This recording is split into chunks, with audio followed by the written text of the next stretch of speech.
Let's talk a bit more about graphs that have asymptotes. I mean, the classic one we're used to seeing is our hyperbola, y equals 1 on x. Possibly that's the first time we experienced asymptotes with graphs. But here's a random graph. I tried to draw one which has all sorts of different asymptotes here. But basically what an asymptote is, as you can see there, it's a way of describing the behaviour of the function out of the extremities.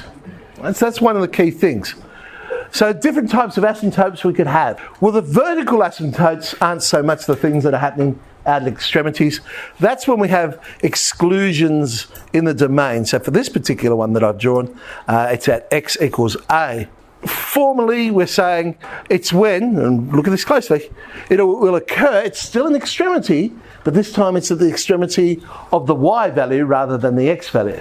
So we're saying the limit of the function, as x is approaching this a value, can't actually equal it, but we're saying, hey, what value is our function approaching as that x value is getting closer and closer to a?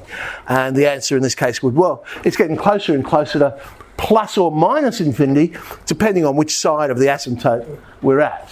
If I was talking about coming from the positive side, it's getting closer to negative infinity. If I'm talking about coming from the negative side, it would be getting closer to positive infinity. So that's the formal definition of a vertical asymptote. I guess the key thing to remember is we know curves will always bend towards the asymptote. That's the key thing when it comes to sketching. Functions will never touch or cut a vertical asymptote because it's an exclusion in the domain.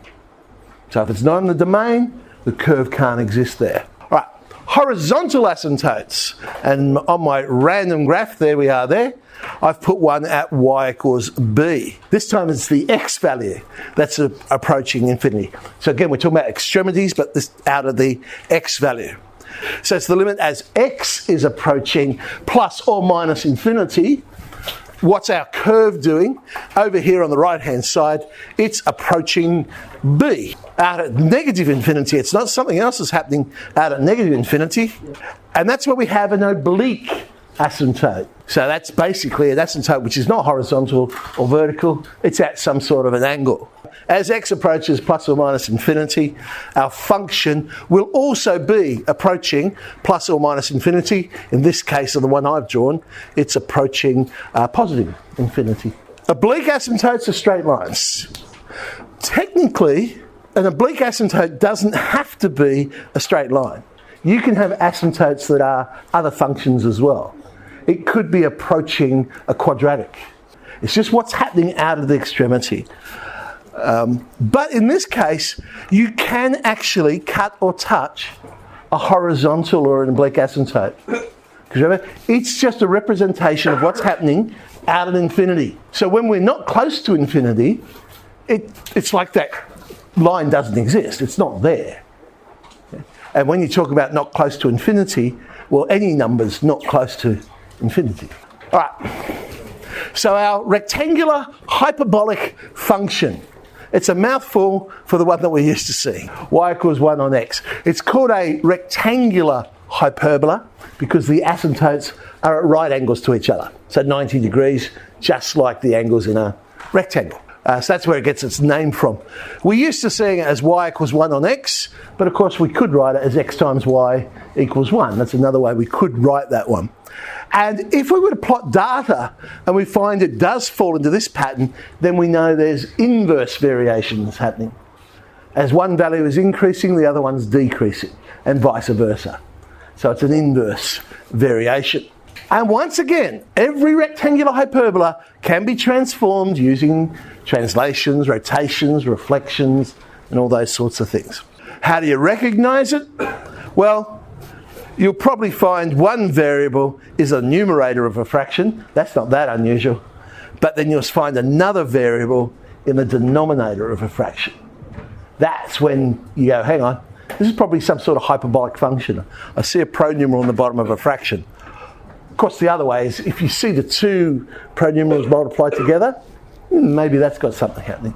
Exponential functions also have asymptotes. So the basic exponential function depends on the base, So here's y equals a to the power of x, where a is bigger than 1. So if the number is bigger than 1, it has that classic shape there. It starts shallow and gets steeper and steeper and steeper as we go along. That's if a is greater than 1. If a is less than 1, but when I say less than 1, it still has to be a positive number. You don't have negative numbers as the base. So if the base is in between 0 and 1, then basically the exponential has flipped. So this time it starts out steep and then gets shallower and shallower and shallower. How do you recognise it? Well, it's pretty easy to recognise because you'll notice one of the pronumerals is in the exponent. Exponent is another name for index or power, hence the name, exponential. So the base is positive, not equal to 1, of course. Well, I suppose technically, is 1 to the power of x, is that an exponential? That's a very boring one if you think about it.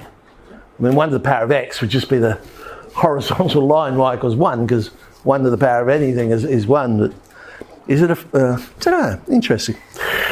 Exercise 3H. Would you call it an exponential? Y equals 1?